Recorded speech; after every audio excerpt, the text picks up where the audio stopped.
Hello and good day everyone. I am Nicole Cunel, one of the reporter of the group number 5.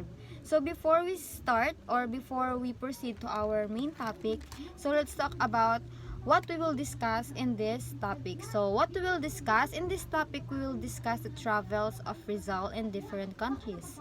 We will also discuss his missions or why did he went to those countries. Also the society that Rizal joined and many more. So just listen, take some notes, and you will learn. Now, without further ado, let's talk about our main topic, which is the travels of Rizal. So first, why did Rizal travel abroad? So Rizal traveled abroad to further his studies of sciences and languages, to observe the economic and political conditions of the German nation, also to associate with famous German scientists and scholars, and to publish his novel Noli Me Tangere. So, Rizal left the country May 1882 when he boarded a ship to Spain without his parent consent. So, umalis si Rizal noong May 1882 without his parents' consent. So, ibig sabihin, umalis siya na walang paalam or walang parang hindi pumayag yung, di ba pag nagpapaalam tayo, example, pag nagpapaalam tayo, di ba, kailangan mo na ng consent ng magulang kasi mamaya pagalitan tayo. So, si Rizal hindi na siya nagpaalam kasi nga, hindi siya papayagan ng magulang niya, lalo na yung mother niya. So, in Spain, he enrolled at the Universidad Central de Madrid, where he became a leader of a small community of Filipino students and committed himself to reforming the Spanish rule in his home country. After he finished the 4th year of the medical course in the University of Santo Tomas, Rizal decided to complete his studies in Spain. So, si Rizal daw is, nung nasa Spain siya, nag-enroll siya dun sa Central de Madrid, where he became leader of small community. So, naging leader si Rizal ng maliit lang na komunidad ng mga Filipino na students. So, may mga Filipino students din pala sa Madrid. Mga kabayan niya, ganon. And committed himself to reforming the Spanish rule in his home country. So, napagdesisyonan din ni Rizal na matapos niyang tapusin ang 4th year medical course sa University of Santo Tomas or the UST, Rizal decided na kompletuhin niya na lang yung kanyang pag-aaral sa Spain. Yan. During that time, the government of the Spain was constitutional monarchy where human rights were protected and considered, specifically freedom of speech, of press, and of assembly that we are all denied in the Philippines. So, during this time na pumunta si Rizal ng Spain, is yung government ng Spain is parang protektado yung freedom of speech, yung of press, and of assembly. So, na kailangan nating dito sa Pilipinas kasi nga walang freedom of speech, alam niyo naman yon. Yeah. So, such atmosphere of freedom lured Jose Rizal to travel to Spain not only to study but also to carry out of his secret mission that he long been concealed or conceived with the approval of his brother Pasiano. So, hindi lang pala pag-aaral ang pinunta ni Rizal sa Spain, kundi meron din siyang secret mission. Yan, ano kayang secret mission ni Rizal sa Spain? Bakit meron siyang secret mission kineme? Yun. Tapos, inaprubahan na rin to ng kanyang brother na si Pasiano. So, ito na yung secret mission ni Rizal. So, yan, ang secret mission ni Rizal is secret mission in Spain to observe keenly the life and culture, languages and customs, industries and commerce, and the government laws of the European nations, in order to prepare himself in the mighty task of liberating his oppressed people from Spanish tyranny. So, ang secret mission daw ni Rizal ay para maobserbahan ng mabuti ang buhay at kultura ng mga wika at kaugalian ng industriya at komersyo at ang mga pamahalaan, yung mga laws, yun, lalo na yung mga laws of the European o ang mga bansang Europeo. So, ginawa niya to para ihanda ang sarili niya na makapangyarihang gawain sa pagpapalaya niya sa mga inapi niyang tao o na mamamayan mula sa paniniil ng mga Espanyol. So, ayun pala yung secret mission ni Rizal. So, para malaman niya daw yung kultura, yung pamumuhay dun sa Spain, tapos yung wika nila, yung industriya, mga language and customs, tapos yung government, and lalo na yung mga laws or yung mga patakaran para naman maihanda niya yung sarili niya sa makapangyarihan daw na gawain o gagawin niya para sa pagpapalaya niya sa mga inapi niyang tao na mamayan mula sa paniniil ng mga Espanyol. So, ayun pala yung kanyang anong tawag dito, secret mission in Spain. So, the departure of Rizal in Spain was kept secret from Spanish authorities. So, friars, and even to his parent, lalo na sa kanyang mother na hindi siya papayagang umalis. Ayun. So, ang departure ni Rizal sa Spain is secret lang nila. Parang, mayroon lang, kunyari yung bestie mo, tapos ikaw. Secret lang ninyong dalawa. Kayo lang dalawa lang nakakaalam, or tatlo kayo, or kung anong gusto nyo. Yun, hindi alam ng Spanish authorities, friars, and lalo na ang kanyang mga magulang dahil nga hindi siya papayagang umalis na itong nanay niya dahil siguro nag-aalala. Syempre, mga magulang nag-aalala. Ayun. In order to avoid detection, he used the name Jose Mercado, name of his cousin in Calamba. So, para daw hindi siya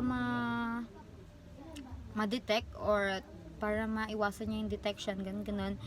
Ginamit niya yung pangalan ng kanyang pinsan sa Calamba na si Jose Mercado. Yung ginamit niya yung name ng Jose Mercado kasi parehas din naman sila Jose. So, yung Mercado lang na iba. Basta, pinsan niya naman yun, kaya okay lang. Yan. So, before his departure, he scribbled farewell letters to his parents and his sweetheart Leonor. So, bago siya before his departure, parang nagpadala siya ng letter or parang he scribbled farewell letters to his parents and his sweetheart Leonor Rivera. So, Rizal's sweetheart is si Leonor Rivera. Yan. So, let's move on na sa Spain. So, this next country or place or city, part din siya ng Spain. Kaya di pa rin tayo nakakalabas ng Spain. Sa Spain pa rin tayo nag-stay. So, Rizal in Barcelona, Spain. May 3, 1882, Rizal boarded on Salvador bound for Singapore. He was the only Filipino passenger. So, si Rizal daw is nag-board ng Salvador papuntang Singapore. Bound for Singapore on May 3, 1882. May 3, 1882. So, sa ship na yon, siya lang yung nag-iisang Filipino passenger. So, the captain of the ship, Donato Lecha, from Austria's Spain, befriended him, although some Spaniards who spoke ill of the Philippines peeved him. So, si Donato Lecha daw is kinaibigan siya, si Rizal, kinaibigan siya ni Donato Lecha. So, si Donato Lecha, guys, siya yung captain ng ship. Tandaan niyo po yan, baka nasa quiz. Yan. So, si Donato Lecha, ang kapitan ng ship na sinasakyan ni Rizal. Ayun. Nakipagkaibigan si Donato kay Rizal, pero may mga ibang Espanyol na naggalit at nagsasalita ng mga masasamang word or mga masasamang salita, kunyari parang lalait, ganun. Yan. nagsalita ng masama tungkol sa kanyang mahal na Pilipinas. So, ayun, meron palang mga nakasabay si Rizal na mga paepal. Charot. Yung mga paepal, kasi nga, di ba, nagsasalita ng ganun sa, sa ating bansa. Even though di naman perfect na bansa tong Pilipinas, pero, syempre, parang masakit pa rin ako kasi dito ka nakatira. Ayan. Noong June 16, 1882, 12 noon. So, Rizal arrived at Barcelona and boarded in the Fonda de España. So, June 16, 1882. Pakitandaan po kasi baka dumano sa quiz. Yan. 12 noon. Si Rizal is nakarating na ng Barcelona and boarded in the Fonda de España. So, June 23, 1882, in a letter, Rizal related to his parents his experience during his trip from Port said Barcelona. So, si Rizal daw ay parang gumawa siya ng letter related to his parent. Gumawa siya ng letter ang naging experience niya. So, parang nag-diary si Rizal kung ano yung mga yung mga kaganapan dun sa pagta-travel niya. Napakalayo na hindi siya nagpaalam sa kanyang magulang. So, mga experiences niya, sinulat niya doon sa sulat from Port said Barcelona. In the same letter, he requested them to send him a birth certificate and statement showing that he had parents in the Philippines. So, hindi lang pala tungkol sa mga experience niya sa trip yung nakalagay or nakasaad dun sa loob ng letter, mga isinulat niya. Nag-request din siya sa mga parents niya na bigyan siya or padalhan siya ng birth certificate para lang mapakita siguro sa mga tao doon sa Barcelona na meron siyang parents sa Philippines. Ayun. August 18, 1882, P. Leoncio Lopez of Calamba issued a certified copy of Rizal's birth certificate. So, nung August 18, 1882, so parang natagalan kasi June 23 pa si Rizal nagpadala ng letter. Then, August 18, 1882, yun, saka lang na-issue yung certified copy of Rizal's birth certificate. Sa bagay kasi, malayo nga naman kasi yung Rizal. Yung Philippines, sa lugar kung nasan si Rizal, which is the Barcelona, Spain. So, kaya natagalan. Ang nag-issue nun is si P. Leoncio Lopez of Calamba issued a certified copy of Rizal's birth certificate. Noong August 18, 1882 po yun ha. So, merong mga articles na sinulat si Rizal. So, ano kaya yung mga articles? So, 3 articles to na sinulat ni Rizal. So, ang una is ang Amor Patrio or sa English is Love of Country. So, August 20, 1882, sinulat niya yun. August 20, 1882. This article was published in the Diaryong Tagalog, a Manila newspaper edited by Basilio Teodoro. This was also his first article that he wrote abroad. So, August 20, 1882 daw, itong article na ito, which is the Amor Patrio or Love of Country, is na-publish sa Diaryong Tagalog. So, alam naman yung Diaryo, diba? Yan. A Manila newspaper edited by Basilio Teodoro. So, si Basilio Teodoro is yung nag-edit or parang nag-publish dun sa Diaryong Tagalog nung article ni Rizal. So, si Basilio Teodoro. So, ito rin yung kanyang unang article na sinulat abroad.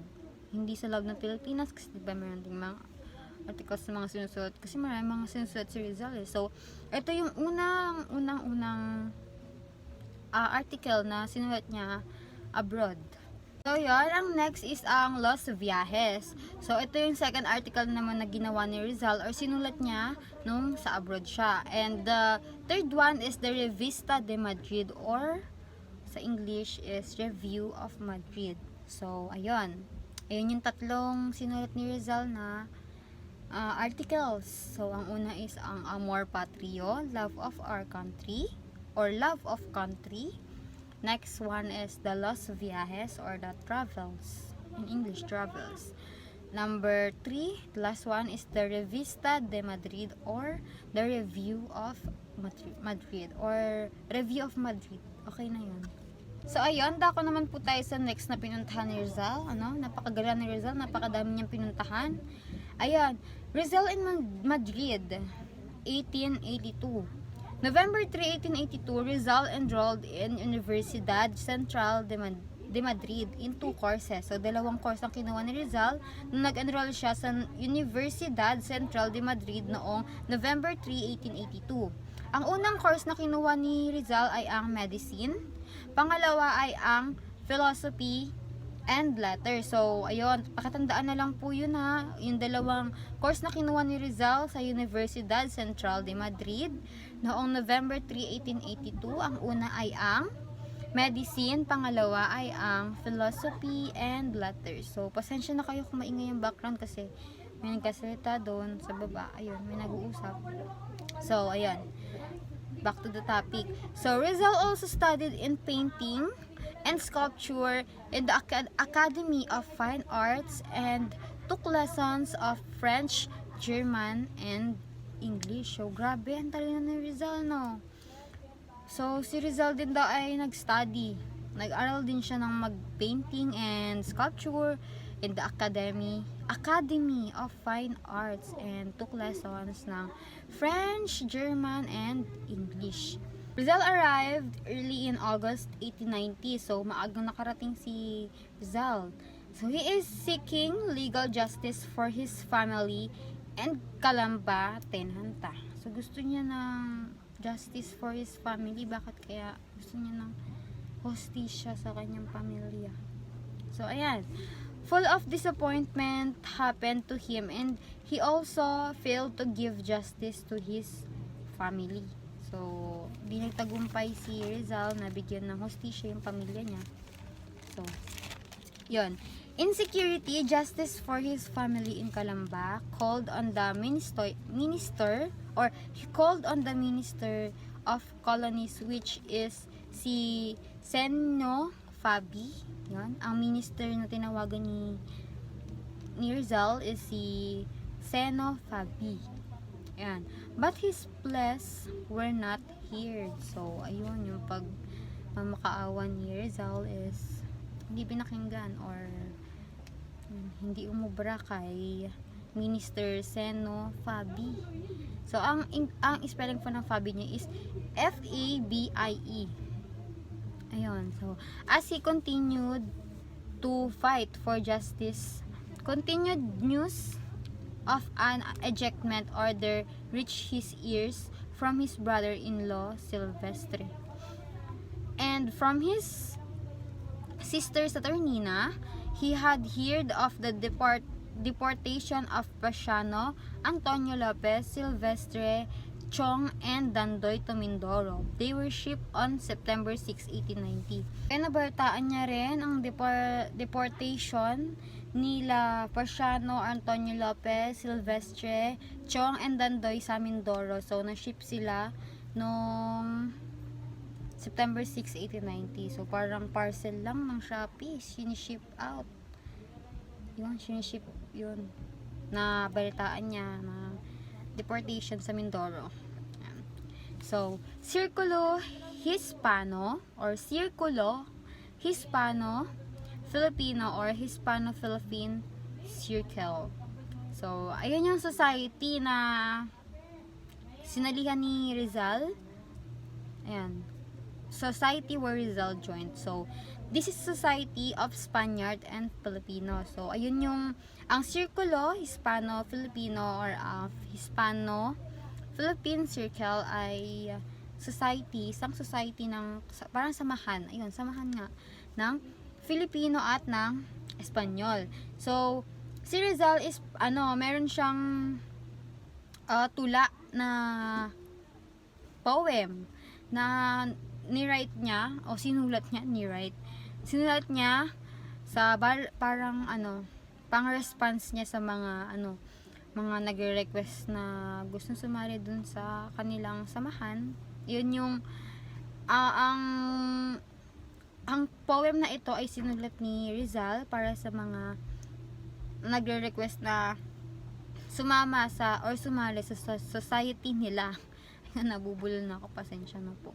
So, ang poem na ito ay ang They Ask Me for Verses. So, the Mipiden versos sa Espanyol.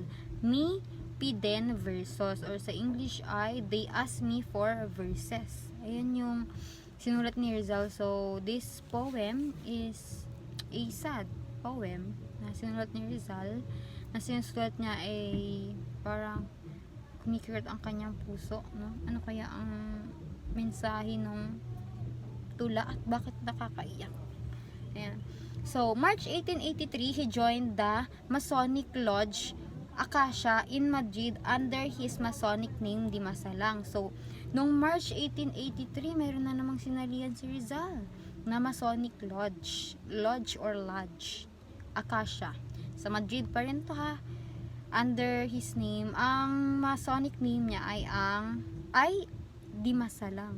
So, baka, ayun, lumabas ulit sa exams or sa quiz na kung ano ang ginamit na, kung ano ang Masonic name ni Rizal. So, ang Masonic name po ni Rizal is Di Masalang. Ayun, pakitandaan na lang. So, ayun, lipat naman tayo sa ibang lugar na pinuntahan ni Rizal. Sa Rizal in Paris, capital city of France. So, June 17, 1883, Rizal sojourned in Paris. June 17, 1883. Rizal sojourned in Paris. So, gaya ng ibang turista, syempre, kapag, kunyari tayo, turista. Kunyari ako, turista. Punta ako sa lugar na sinasabi niya lang magaganda daw. Pinuntahan ko. So, syempre, mamamangha ako. Kasi nga, syempre, sa mga magagandang tanawin, parang first time mo lang makita yun sa buong buhay mo. Kasi wala naman sa Pilipinas noon. Sa ibang bansa lang meron. So, ganoon din si Rizal. Namangha rin siya sa mga magagandang tanawin. And, binisita niya yung mga landmarks o yung mga ibang landmarks. So, gaya na nito, isa na rito ay yung Place de la Concorde, Arc of Triumph, the Cathedral of Notre Dame, and others. So, marami palang pinuntahan si Rizal. So, ang nakalagay lang dito is ang Place de la Concorde, Arch of Triumph, the Cathedral of Notre Dame, and others. Ayun. So, may others pa, marami pa. So, according to Rizal, Paris is the costliest capital in Europe. So, bakit? Bakit natawag ni Rizal na costliest capital ang Paris? Kasi nga napansin niya na ang mga bilihin doon, ang foods, drinks, theater, laundry, hotels, or even transportation ay matataas ang presyo or mga mahal. Ayun, napansin ni Rizal yun. Grabe si Rizal, napansin niya. Siyempre, kahit naman ako, mapapansin ko rin yun. Na bakit ang mahal naman ng dito.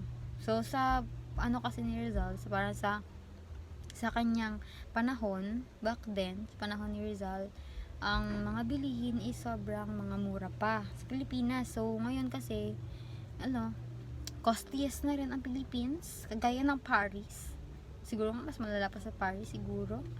So, yun napansin ni Rizal na mga mahal ang mga bilihin, pati ang transportasyon, pati ang theater, at ang paglalandry, mahal na rin daw. So, magkano kaya, no? Napansin ni Rizal yun lahat. So, Rizal also visited 2 hospitals, and he also made some observation. So, meron si Rizal na vinisit na 2 hospitals na nagawa niya ng observation na nag-observe siya sa pinuntahan niya. So, ito ang Clinic Hospital and Lariboisiere Hospital. So, yun kasi yung pagkakabasa ko, Lariboisiere Hospital. Yan. Ang unang hospital ang naobserbahan ni Rizal, si Dr. Nisayis pala. Si Dr. Nisayis. So, ang spelling ng Nisayis is N-I-C-A-I-S-E. Dr. Nisayis. Treating his patients. So, na-obserbahan ni Rizal na si Dr. Nisayis ginagamot yung mga pasyente niya. Syempre nga, ano yun eh, Rizal, ay ano yun eh, hospital eh, di ba? Ayun yung Lainik Hospital. Yun, obserbahan ni Rizal yun si Dr. Nisayis sa Lainik Hospital. So, next naman ang Lahibosier Hospital. So, Rizal observed the examination of different disease of women. So, na-observe naman ni Rizal sa hospital na ito is yung different disease or different iba't ibang sakit ng mga babae. Ayun, sa Lahibosier. Ang nakalagay naman sa screen kung ano yung spelling. Yan, tingnan nyo na lang kasi ang hirap po niyang bigkasin. So, next, August 20, 1883, Rizal returned to Madrid to continue his study. So, noong August 20, 1883, si Rizal daw po ay nagbalik din sa Madrid para pagpatuloy yung study niya kasi nga diba dalawang course ang kinuha niya sa Universidad de Madrid. So, parang sa Paris is parang nag-ano lang si Rizal, parang bakasyon, nagkinemirots lang dun. Yun. Ano lang siya, parang pahinga kasi syempre dalawang course eh. Sino bang di mawawaliw dun? Diba? So, ayan, back to our topic. So, Rizal salute to Luna and Hidalgo. So, Rizal salute to Luna and Hidalgo. Evening of June 25, 1884, a banquet was sponsored by the Filipino community to celebrate the double victory of the Filipino artists in the National Exposition of Fine Arts in Madrid. So, Luna's Spoliarium winning the first prize and Hidalgo's Christians Virgins exposed to the Populace second prize. So, nanalo daw ang Spolarium ni Luna ng first prize and kay Hidalgo naman ang Christians Virgins exposed to the Populace second prize naman yon. He saluted Luna and Hidalgo being the two glories of the Philippines of Spain and Philippines. So, yun ulit. He saluted Luna and Hidalgo being the two glories of Spain and the Philippines. Yan.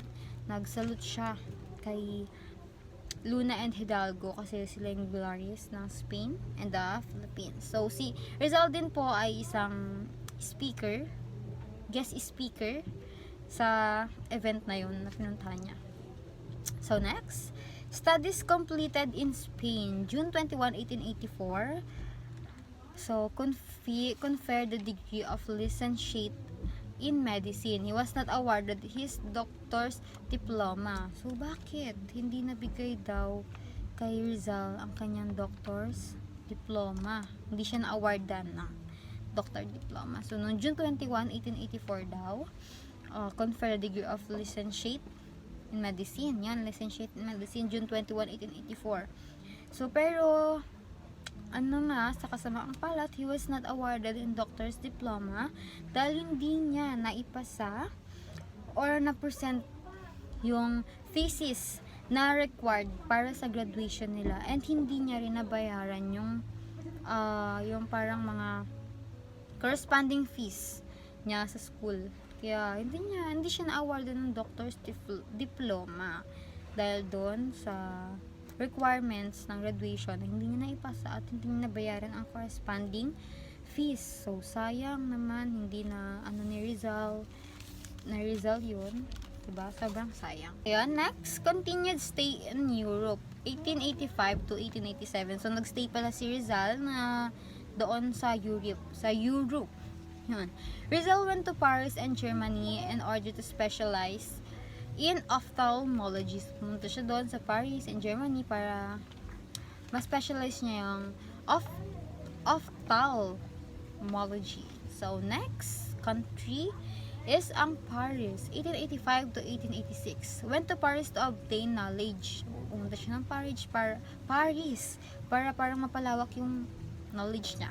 So, November 1885, he worked for 4 months as an assistant to Dr. Louis de Weckert a leading French ophthalmologist. So, noong November 1885 daw, nagtrabaho siya ng 4 months. 4 months lang naman siya nagtrabaho bilang assistant sa ospital ni Dr. Louis de Vickert, leading French ophthalmologist. Ayan.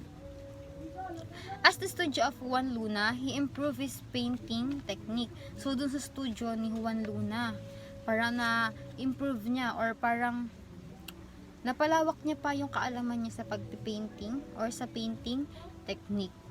Hi everyone, my name is Jamaica Elsukian and I am the one who is assigned to report Rizal in Germany and Heidelberg. So, way back, February 1886, Rizal left Paris and went to Germany. He arrived in Heidelberg, a historic city in Germany famous for its old university and romantic surroundings. So as you can see also on this slide, you will see there that Rizal was able to work also as a part-time assistant of Dr. Otto Becker at the University of Eye Hospital, and aside from working there, he was able to visit most of the famous locations or places on Germany or in Heidelberg. And along with that, he was able to wrote a poem entitled To the Flowers of Heidelberg. So next is Rizal in Wilhelmsfield. So Rizal lived with the family of Pastor Karl Ulmer, a Protestant pastor who became his good friend and admirer. So on this year that Rizal was able to stay in Wilhelmsfield, he was able also to spend his summer vacation, and along with that is he was able to gain friend, which is Pastor Karl Ulmer, and for 3 months he enjoyed the hospitality and kindness of the family, and on June 25, 1886 he returned to Heidelberg. First letter to Blumentritt. July 31, 1886, Rizal wrote his first letter in German to Professor Ferdinand Blumentritt, director of Ateneo of Leitmeritz, Austria. Rizal wrote to him after learning that his ethnologist was interested in the Tagalog language. He sent him a book entitled Arithmetica, published in 2 languages, Spanish and Tagalog, by UST Press of 1886. And the author of this specific book was Rufino Baltasar Hernandez, a native of Santa Cruz, Laguna. Ferdinand reciprocated the thoughtful gestures of Rizal by sending him 2 books. The exchange marked the beginning of their long and beautiful friendship. So, this is actually the reason why Blumentritt or Ferdinand Blumentritt and Rizal became friends. So, Rizal was able to send a book to Mr. Blumentritt or to Blumentritt, and of course, to give back the kindness of Rizal, Blumentritt was also able to send 2 books, and that is the start of their beautiful friendship. Rizal in Leipzig. August 1886, Rizal arrived in Leipzig. He stayed there for 2 months doing a lot of writings and translating. So on this part, this tackle about writing. So writing and translating. So on this place, Rizal was able to translate a German story, which is entitled William Tell, written by Schiller, and he was able to translate it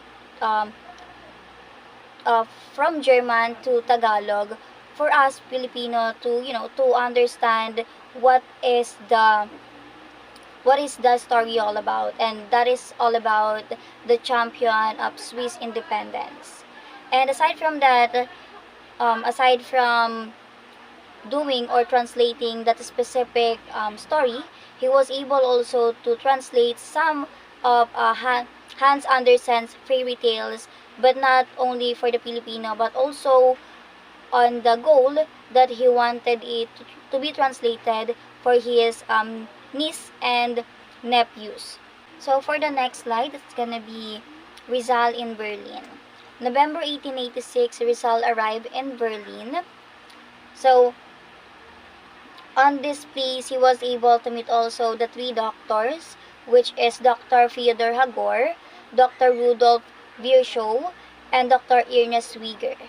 So, Dr. Fyodor Hagor, Rizal met for the first time his celebrated German scientist, traveler, and author of Travels in the Philippines, a book which Rizal read and admired during his students' days in Manila.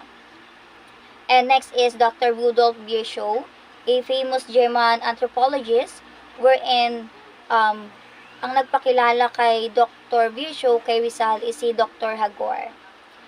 And the last one is Dr. Ernest Schwieger, a famous German ophthalmologist, wherein Rizal was able to work or to have experience working in a eye hospital. So, Rizal became a member of Anthropological Society, the Ethnological Society, and the Geographical Society of Berlin, upon the recommendation of Dr. Hagor and Dr. Meyer. Tagalische Berkunst or Tagalog Metric Art. Rizal wrote this scholarly paper in German, which he read before the Society in April 1887. This paper was published by the Society in the same year and elicited favorable comments from all scientific quarters. So next is German women and their customs. So Rizal wrote letters addressed to his sister Trinidad, and that letters include he said that German women is serious, diligent, educated, and friendly. And aside from that, Rizal was able to admire the German custom, wherein especially in the gathering. So, like as Filipino, most of the time when we are going to a social events or gatherings, even though one of those person or yung isa sa mga dadaan or lalapit sa atin is hindi natin kilala, we were able to have conversation with them without even knowing what is their name, right? So that is also the first thing that Rizal was able to admire to German women. So next is No Limit Tangere, published in Berlin, 1887. March 21, 1887, the No Limit Tangere came off the press. So, the title No Limit Tangere is a Latin phrase which means touch me not. No Limit Tangere are words taken from the Gospel of Saint John, chapter 20, verses 13 to 17, and Rizal dedicated his No Limit Tangere to the Philippines or to my fatherland. It contains 63 chapters and an epilogue. Maximo Viola, the savior of Noli, he gave him the needed funds to publish the novel. So, since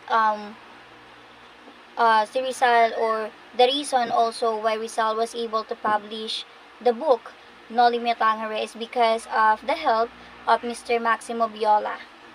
Okay. So next is Grand Tour from Germany to Italy.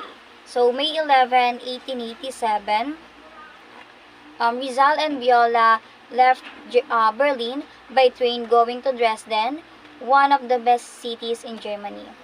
May 13 to 16, 1887, Rizal and Viola went to Litmeritz, Bohemia to visit Professor Blumentritt.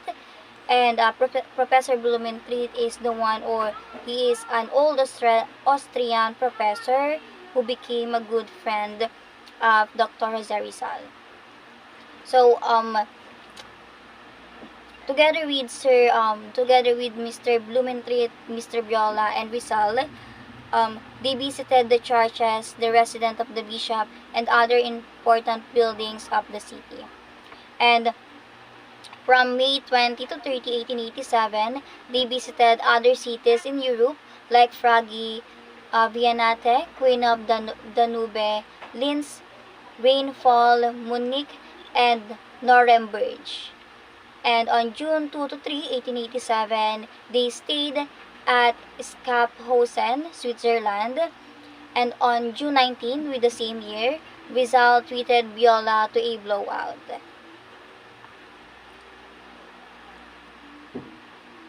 And it was his 26th birthday, so Rizal and Viola spent 15 delightful days in Geneva. And on June 23, same year, 1887, Viola and Rizal parted ways. Viola returned to Barcelona while Rizal continued to tour to Italy. And on June 27, 1887, Rizal reached Rome, the Eternal City, and also called the City of the Caesars. After a week of wonderful sojourn in Rome, Rizal prepared to return to the Philippines or to his motherland. His first return to the Philippines, 1887 to 1888. So after Noli Me Tangere was being published in Berlin, after that, Rizal decided to go back to Calamba, even though he received a lot of warnings from his friends and relatives. But Rizal was very dedicated to get back or to return back to Philippines because he have four main reasons. The first one is to perform an operation to Doña Chodora's eyes, which is his mother. And the second one is he wanted to be a savior to his countrymen because he know how other people or other country like Spaniard or other Spaniard treated Philippines or Filipino. And the third one is he wanted to know if how Noli was being received by Filipinos and Spaniard. He wanted to know if paano ba nating mga Pilipino nakikita or na-appreciate yung inilagda or ipinablish niya na libro, which is Noli. And the fourth is he wanted to know the reason of Leonor Rivera's long silence. So in July 3, 1887, Rizal left Marseilles, France. It was his first return to the Philippines after leaving it to study in Spain 5 years ago. And on August 6, 1887, he arrived in Manila and visited some friends. So after Rizal was able to travel abroad, after he traveled, he decided to go back to the Philippines, and he spent also time, of course, to visit his friend. And as you can see on this part, may pagkakapareho din si Rizal at tayo because, di ba, kapag tayo yung umaalis, pupunta sa mga lugar, we also take time to visit our loved ones and also our friends. So with Calamba, which is Rizal's hometown, August 8, 1887, he reached Calamba. He opened a medical clinic and restored his mother's vision. Newly arrived from Germany, he began to be known as Dr. Uliman, from the word Aliman, and soon he acquired a lucrative medical practice. He earned $900 from his service as a physician. His happy days at Calamba was marred with the death of his older sister Olympia and to see Leonor Rivera. So, even though Rizal was able to go back to his hometown, which is Calamba, so ang plano niya talaga is, 'di ba, kaya nga siya bumalik is para operahan or pagalingin yung mother niya na may sakit sa mata, and he was able to do that. And aside from doing his passion, which is medical thing, he was able also to earn $900 from being a physician. But all of those all of those good things happen, syempre hindi pa rin may iwasan yung nangyari sa pamilya niya or sa kapatid niya na si Olympia and kay Leonora Rivera. So next is the controversies over the Noli. So copies of Noli Me Tangere had arrived at the Philippines before a week before Rizal returned to the Philippines. Some of copies of his book fell into the hands of the Spaniards, especially the friars. They found the novel heretical, impious, and scandalous in the religious order and anti-patriotic, subversive of public order, injurious to the government of Spain and its function in the Philippine island in the political order. So, the controversy over the novel had reached the office of Governor General Emilio Terrero. He requested Rizal to come to Malacanang Palace. Rizal met Governor General Emilio Terrero, who informed him of the charges against him. As a defense, Rizal told Terrero that Noli only exposed reality. Not having read the book yet and out of curiosity, the Governor General asked for a copy of the controversial novel, which he later confessed that he enjoyed reading. He saw no problem on the book, yet to protect Rizal's life, which was then in danger, he assigned Jose Tabiel de Andrade, a young Spanish lieutenant, as Rizal's personal bodyguard. The friars asked Governor General Terrero to deport him, but the latter refused because there was no valid charge against Rizal in court. So, on this part, eto na yung naging super matunog or naging sikat yung Lola Mitangere, wherein sa sobrang pagiging sikat ng libro na to, nung babasahin na to, umabot pa to sa mga Spaniards and muntik nang makasuhan si Rizal dahil sa pag-publish niya ng libro na Noli Me Tangere. And the Spaniard was able to extend this concern or this issue with regards to the book of Rizal wrote, which is the Noli Me Tangere, and he was able to reach to the Governor Terrero. But yung reason kasi ni Rizal is kaya niya lang naman isinulat itong libro na to is to expose the reality. And tama naman si Rizal kasi sa panahon na yon, madami siyang napansin kung paano kung paano ituring yung kapwa niya Pilipino sa sariling bansa. So, naisip din ni General Terrero na binasa niya or nagkaroon siya ng parang chance na basahin yung libro, nanghingi siya ng kopya, nanghingi siya ng copy, and binasa niya yung libro, and he was able to know or to furtherly go in deep to the book, and on that part, na isip niya na, or napag-isip-isip niya na tama naman si Rizal, and na-expose niya lang kung ano yung dapat na-expose, at wala namang masama sa pagsasabi ng opinion mo sa kung ano yung nakikita mo sa paligid mo. And on this part also, when Rizal stayed in Calamba, tinawag siya na troublemaker.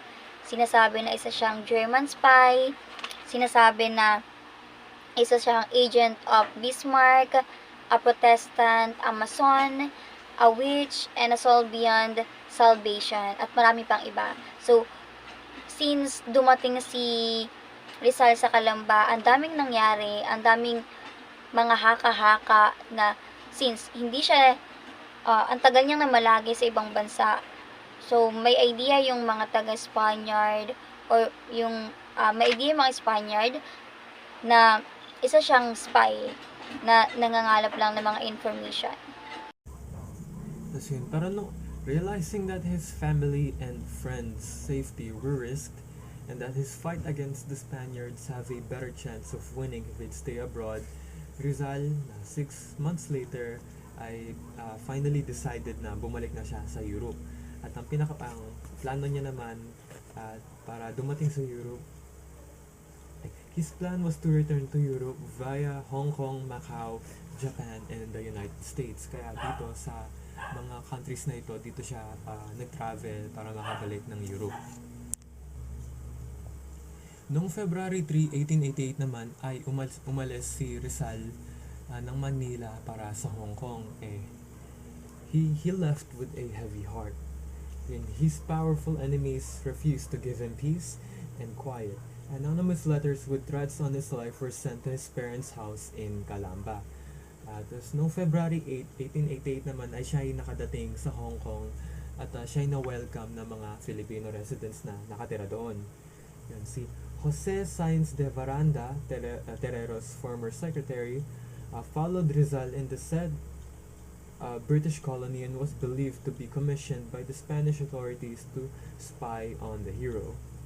Yan. And while in Hong Kong, Rizal engaged in cultural activities. Among the experiences while he observed were the Chinese way of celebrating their New Year, which included making noise and exploding fireworks to drive away evil spirits. Pangalawa, Chinese laureate parties where they served many different types of dishes. Pangatlo, Chinese theaters which used symbolisms and noisy music to entertain an equally noisy audience. At ang panghuli, he also managed to visit different churches and cemeteries that were owned by Catholics, Protestants, and Muslims. Tapos yun. Noong February 18 to 28, 1888, dito bumisita ng Macau si Rizal, a Portuguese colony near Hong Kong. Yun. Tapos he was invited to stay at the residence of Don Juan Francisco Lecaros, na siya ay former Filipino delegate to the Spanish Cortes. For 2 days, Rizal enjoyed being a tourist and visited different cultural places which include churches, botanical gardens, theaters, and the Macau Casino. Tapos noong February 22, 1888 ay umalis si Rizal ng Hong Kong sa destinasyon niya sa Japan. So, yun. Noong February 28, 1888 ay si Rizal ay nakadating na ng Yokohama. The next day, he went to Tokyo and stayed at Tokyo Hotel for 6 days.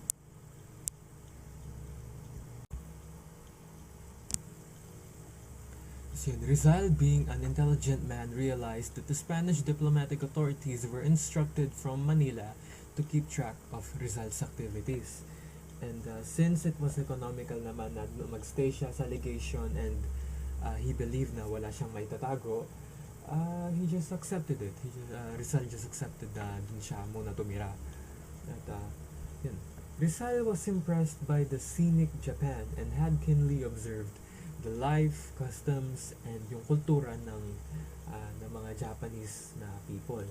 The things which favorably impressed Rizal in Japan were yung kagandahan ng bansa, yung kalinisan, yung politeness, and yung industry ng mga Japanese people.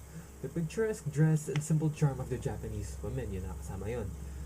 There were very few thieves in Japan, and beggars were rarely seen in the cities and streets, unlike sa Manila na napakaraming magnanakaw, napakaraming mga bata na namamalimos, at sa mga ibang bansa rin. So yun. Tapos noong April 13, 1888 si Rizal naman ay umalis na ng Japan at he boarded the Belgic na ito'y bound para sa United States. Tapos yun. Noong April 28, 1888 naman ay dumating na si Rizal sa San Francisco, California. Pero bago siya makababa sa Belgic sila ay na-held under quarantine kasama ng mga first class na passengers by the American health authorities.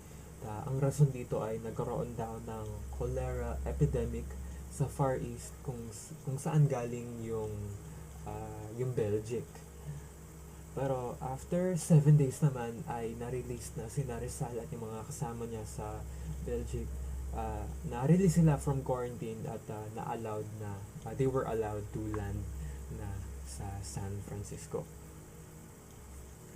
Tapos noong May 4, 1888 Si Rizal ay yun nga, he landed in dumating na siya sa San Francisco at nagpa-register siya sa Palace Hotel at nagstay siya doon for 2 days. At noong May 6, 1888 siya ay nasa Oakland at he boarded the train for his grand transcontinental continental trip to the American continent. He was able to see places such as Sacramento, Reno, Nevada, kung saan ngayon ay tinatawag ng Nevada, Colorado, Nebraska, Chicago, Albany, and so on.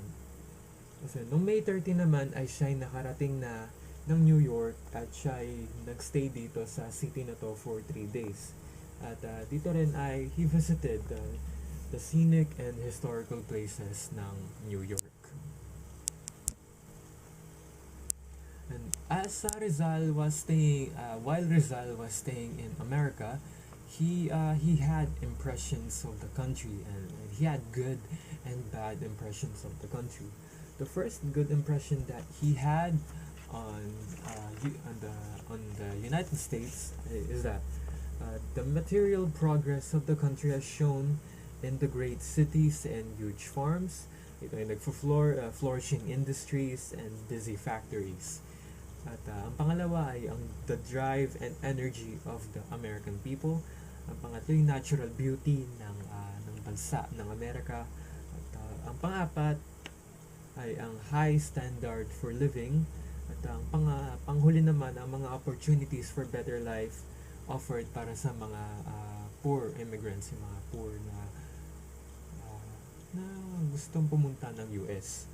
At ang mga bad impressions niya naman sa bansang ito ay ang lack of racial equality. America is the land par excellence of freedom, but only for the whites, lalo na ang mga blacks, ang mga Mexican people. Sila yung mga apektado ng racism. Kaya noon hanggang ngayon kilala pa rin ang mga whites na racist. Ang iba sa kanila, pero hindi naman kadalasan. Hindi naman karamihan, I mean. Tapos, nung May 16, 1888, ay umalis na rin si Rizal ng US, ng New York, para pumunta siya sa Liverpool, England. Tapos yun. Annotating Morgan's book. May 1888 to March 1889, he spent 10 months in the reading room of the British Museum, deeply immersed in his historical studies in London. This was the greatest achievement of Rizal.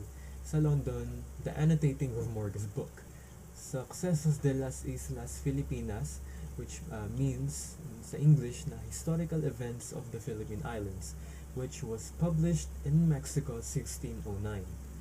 So, yan.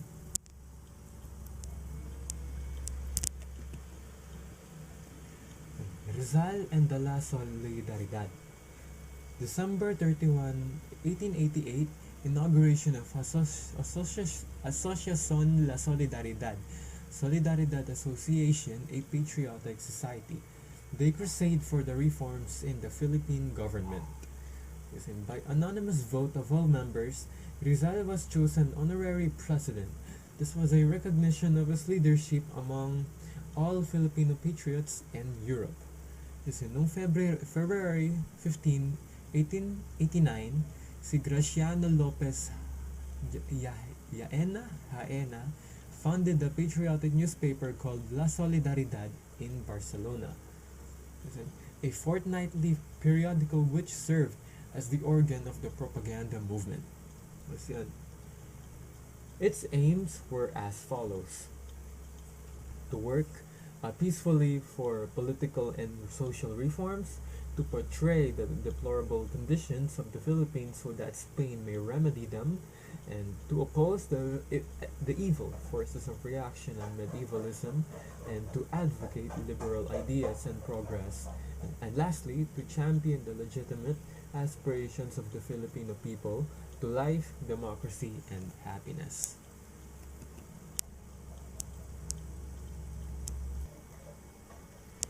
During his stay in London, Rizal also made use use of his time in writing essays and articles for La Solidaridad. He also wrote La Visión del Fray Rodriguez, which means in English, the vision of Fray Rodriguez, a pamphlet which published in Barcelona under his nom de plume Dimas Alang in order to defend his novel. As in London, Rizal also received both good news and bad news from the news. The good news is that Reverend Vicente Garcia was defending his Noli from the attacks of the friars. But on the other hand, the bad news were that the Filipino signatories of the petition of 1888 and the tenants of the Calamba agrarian trouble were facing persecution. That his brothers-in-law Manuel T. Hidalgo and Mariano Herbosa were exiled in Bohol and was denied Christian burial, respectively. And his friend Laureno Villadoa, a UST medical student, was imprisoned for possessing copies of his Noli.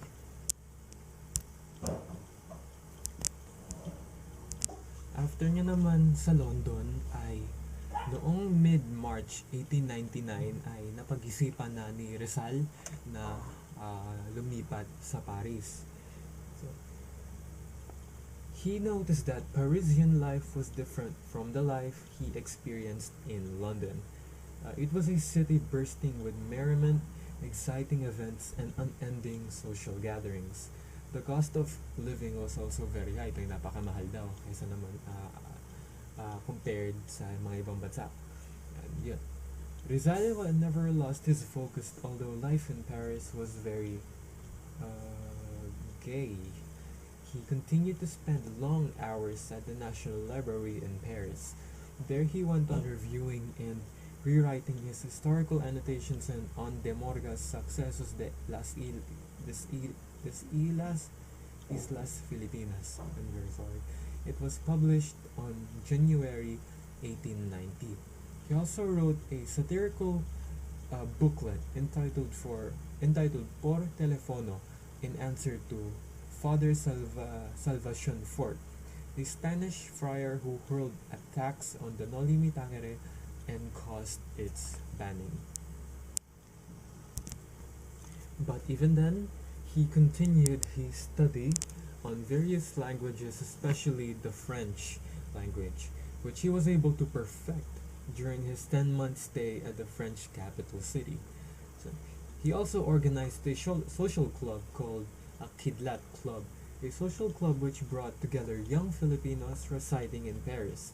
Soon, the members of the said club founded a new Filipino society, the Indios Bravos, an organization which envisioned Filipinos being recognized by Spain for being excellent in various fields of knowledge.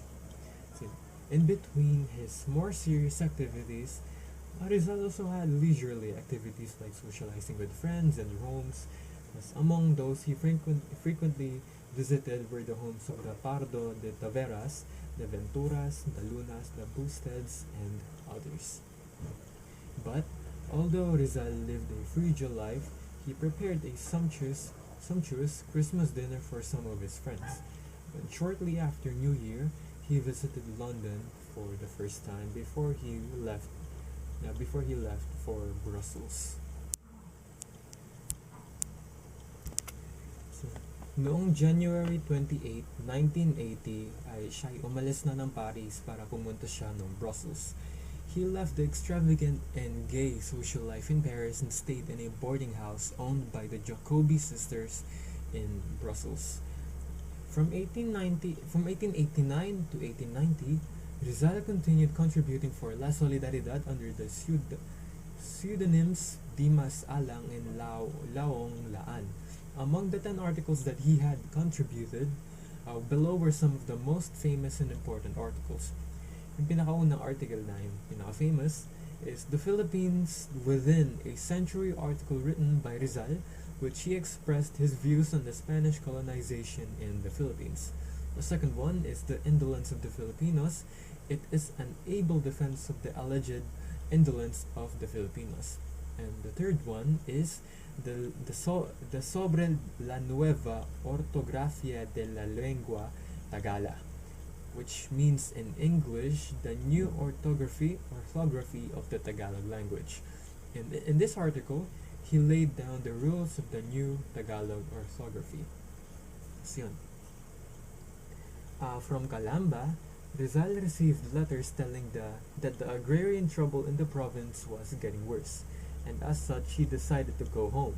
But instead of going home, a letter from Pasiano, his older brother, told him that they already lost the case against the Dominicans and they were in need of a lawyer who would defend their family and the families in Calamba from Madrid. So, from Rizal wrote a letter to Ponce. He announced that he was leaving Brussels and decided to go to Madrid because this case must be presented to the Supreme Court and he needs to pay close attention to the developments of the case. But during his stay in Madrid, Spain, there came many misfortunes and uh, this basta yun this noong August 1890, Rizal arrived in Madrid. Upon arrival in Madrid, Rizal immediately sought help of the Filipino colony, the Asociación Hispano-Filipina, and the liberal Spanish newspaper in securing justice for the oppressed Calamba tenants. And nothing came out of this, and several newspapers were sympathetic to the plight of the Calamba tenants, but this did not translate to any form of action. And by this time, Francisco Rizal and other tenants were already forcibly evicted from Calamba by Governor General Valeriano Weyler. Their houses were burned and more people were exiled regardless of their gender. And noong August 1890 naman ay si Rizal ay umattend ng social reunion ng mga Pilipino sa Madrid. After nila uminom na after drinking so many glasses, the guests became more talkative. One of them, Antonio Luna, became drunk, and Rizal challenged Antonio Luna. It was about the latter's frustration with his unsuccessful love affair with Nelly Bousted, and so gave negative remarks on the lady which Rizal did not tolerate it. The Filipinos tried to pacify them, pointing out that such a duel would damage their cause in Spain, but fortunately Luna realized his mistakes and he apologized to Rizal, and he also immediately accepted his apology and became good friends with Luna again. And yun. And Rizal challenged Wenceslao Retana in a duel. Retana had insulted Rizal and his family by writing in La Epoca, an anti-Filipino newspaper, that the Rizal family in Calamba was ejected from their lands because they did not pay their rents, and Rizal was by nature neither hot-tempered, but when the honor of his people, family, women, or friends were besmirched, he never hesitated to fight even if he were risking his own life. Retana at once published a retraction and an apology. He knew that Rizal was superior in both pistol and sword. And noong December 1890, Rizal received a letter from Leonor Rivera announcing her coming marriage to Henry Kipping.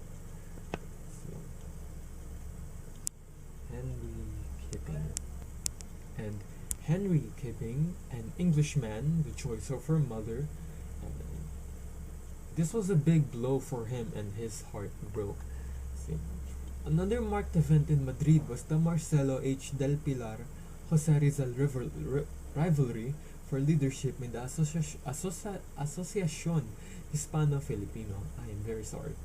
A fraction emerged from the Filipinos in Madrid, the Rizalistas, and Pilaristas. The group decided that the leader must be elected by 2/3 vote.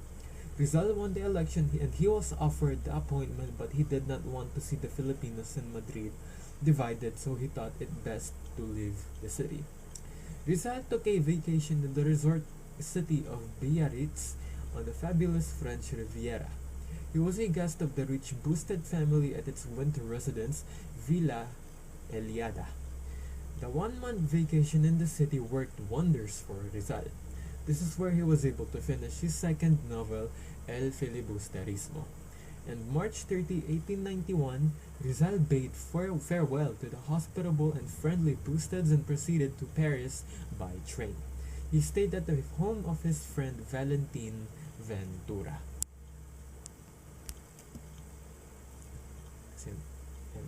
Retirement from the propaganda movement. Noong April 1891, Rizal was back to Brussels where he became busy revising and polishing the manuscript of El Filibusterismo. But Rizal retired from the propaganda movement, and he notified the propaganda authorities in Manila to cancel his monthly allowance and devote the money to some better cause, such as the education of a young Filipino student in Europe.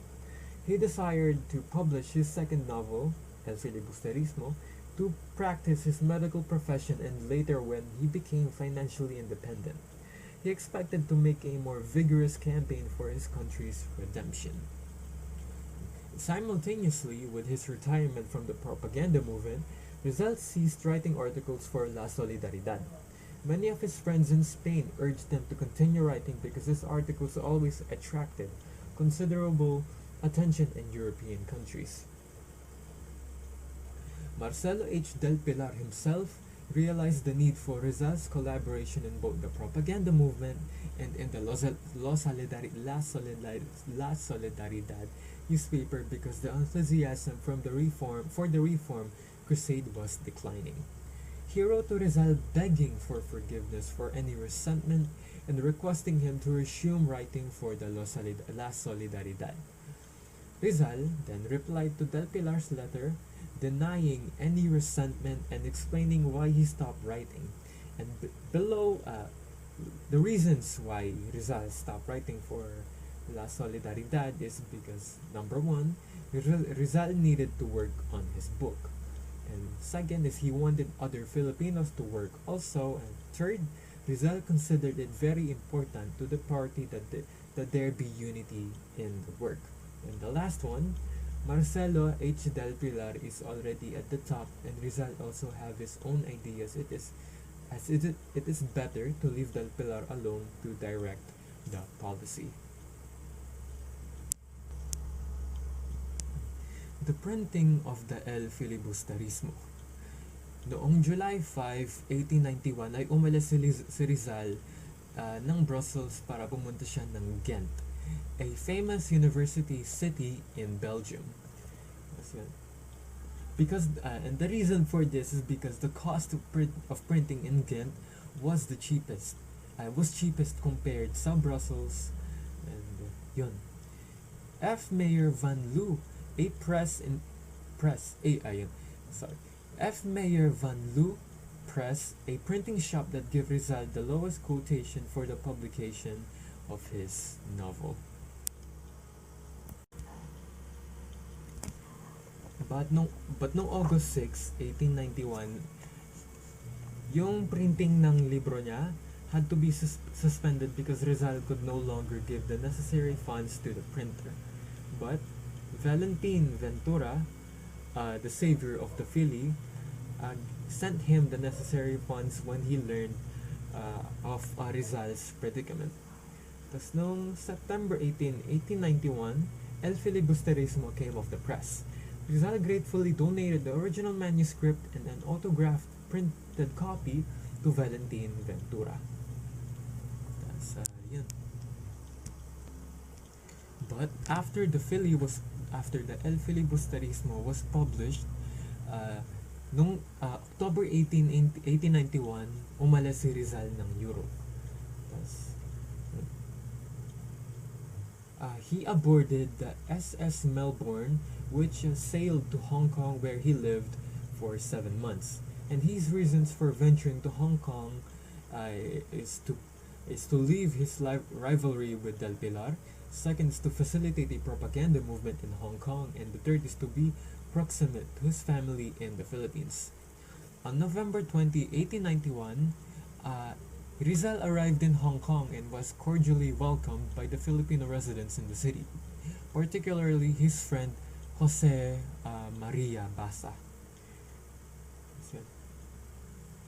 On December 1, 1891, Rizal wrote to his parents asking their permission to return home.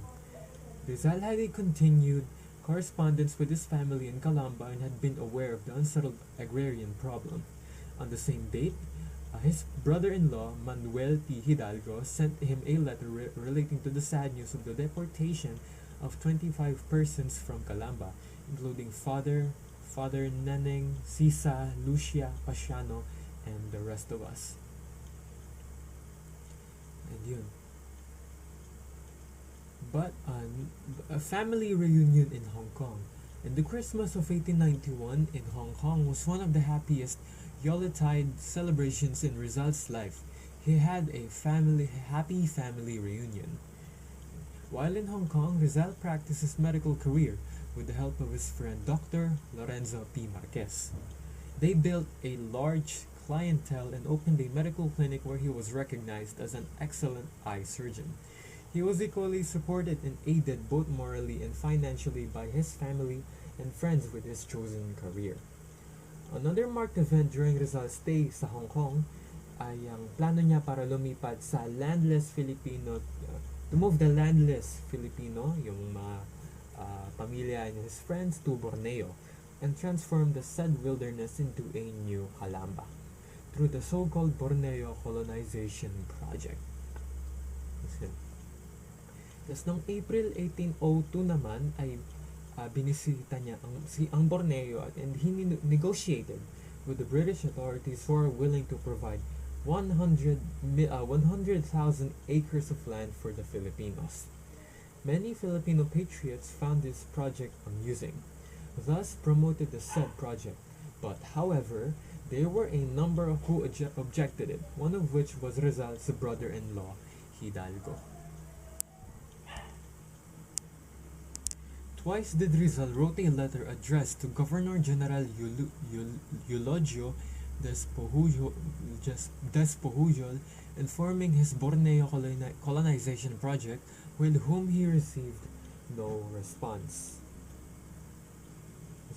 Instead, Despujol commanded the Spanish Consul General in Hong Kong to notify Rizal that such project was very unpatriotic, and by immigrating Filipinos to Borneo, the Philippines will surely be lacking of laborers. Despite the many oppositions from friends and relatives, he decided to return to Manila on the following reasons: to discuss with Governor General Despujol his Borneo colonization project. Second is to form the La Liga Filipina in the Philippines. And lastly, to prove that Eduardo de Lete's allegations on him and his friends and allegations on him and his family in Calamba were wrong. Before his departure, he wrote three more letters. The first addressed to his parents and friends, second one to Filipinos, and the last to Governor General Eulogio Despujol. Instead of having the protection he desired, Rizal and his sister, Lucia, fell into a Spanish trap. A case was secretly filed against Rizal, and Despujol ordered his secretary, Luis de la Torre, to verify whether the patriot has neutralized himself as a German citizen or not. And so the siblings sailed across the Chinese Sea without prior knowledge of what awaits them in the Philippines. And that is the end of our discussion. Thank you all so much for listening to us, and we are hoping that you all have learned something from this topic that we have discussed today, and that is all. Thank you.